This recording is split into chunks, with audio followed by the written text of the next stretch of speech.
ఏమిరా నీచ్ కమ్యూనికుతే Paytm batch మొన్ననే ఒక వీడియో విడుదల చేసి ప్రతాప్ రెడ్డి గారికి ఏదైనా తప్పులు ఉంటే క్షమించండి అని మాత్రమే చెప్పాను నేను. అయితే ఇప్పుడు కూడా చిన్న పెద్ద తేడా లేకుండా ఆయన గరికపాటి గారిని ఆయన విద్వత్తును దృష్టిలో ఉంచుకొని మర్యాద లేకుండా మాట్లాడుతున్నారు. మీరు పనికి మాలిన బ్యాచ్. రే, మీకు చదువు సంస్కారము లేక మాట్లాడుతున్నారా? చదువు నీకు ఇష్టం ఉంటే వచ్చి స్కూల్కు చదువుకో. తిండి కోసం వచ్చి చదివేవాడు ఎంతసేపు చదువుతాడ్రా? ఆయన మంచిగా మాట్లాడాడు, మంచిగా చెప్పాడు. ఆయన సరదాగా మాట్లాడాడు, సరదాగానే చెప్పాడు. దాన్ని సరదాగా తీసుకుంటారా ఎదవల్లారా? ఒక్కసారి చెప్తే అర్థం కాదురా మీకు? మీ మాదిరినే స్కూల్లో పెట్టే తిండి తిని ఊర్లు తిరిగి పాడైపోవాలని పిల్లల్ని కోరుకుంటున్నారా మీరు? గుడ్లు తిని అన్నం తిని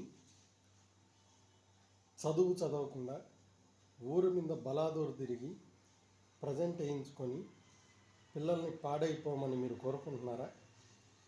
ఆయన మంచి మాటలు చెప్పారు. ఒరే, ప్రభుత్వ పాఠశాలల్లో చదివే పిల్లలకి కేవలం విద్య మాత్రమే నేర్పడం ప్రభుత్వం బాధ్యత. మిగతాటివన్నీ ఇవ్వాల్సిన అవసరం లేదు.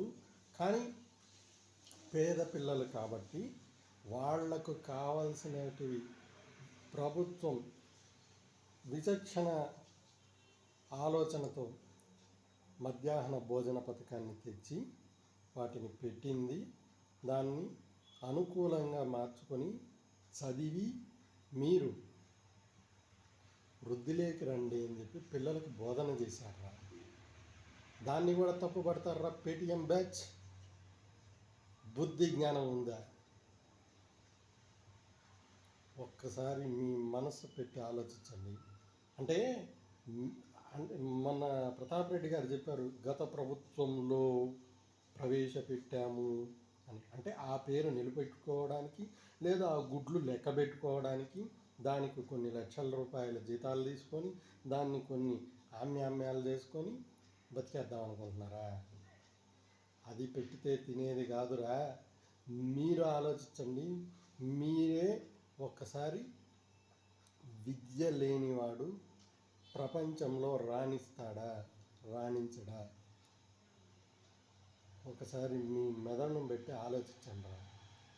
మట్టి బుర్ర రారా. లాస్ట్ బెంచ్ స్టూడెంట్స్ మీరంతా బ్యాచ్లోనే చేరిపోయారు. కాబట్టి ఒక విద్వత్ మహుడు పిల్లలకు సరదాగా చెప్పిన దాన్ని ప్రతిదీ మీరు ఏది సక్రమంగా తీసుకోరు కదా. మీరు ఏ నీతి చెప్పినా సక్రమంగా తీసుకోరు కదా. అవునురా, తెలుగు భాష మాట్లాడే దాంట్లో ఉన్న బతికే ఈ స్థలాన్ని తెలుగునాడు అని పేరు పెడితే తప్పేంట్రా? ఆంధ్రప్రదేశ్ మంచిదే, కాదని చెప్పలా. తెలుగు భాష మాట్లాడుతున్నారు కాబట్టి దీనికి తెలుగునాడు అని రాష్ట్రం పేరు పెట్టమన్నాడు. తప్పేముంది? పేటిఎం బ్యాచ్ అటు ఇంగ్లీషు రాదు, ఇటు తెలుగు రాదు. మీకు